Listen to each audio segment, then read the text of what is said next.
जी बिल्कुल, इस वक्त हमारे साथ बाकी इंसाफ के रहनुमा और सेनेटर एजाज चौधरी मौजूद हैं। आज उनसे जानते हैं कि आज जो शेड्यूल जारी किया है उसमें 6 तारीख तक का कहा गया है कि जेहलम तक पहुंचा जाएगा।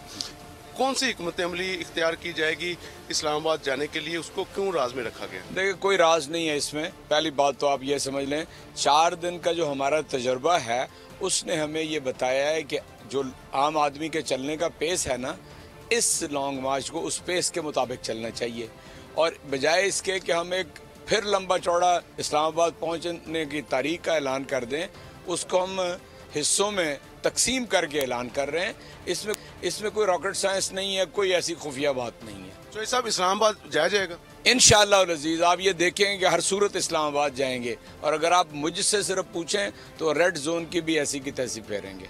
जी, ये थे एजाज चौधरी जो कह रहे थे। ठीक है खाक बासमा, बहुत शुक्रिया आपका। हमारा मकसद सिर्फ ये होना चाहिए कि उन सायरीन की मदद करें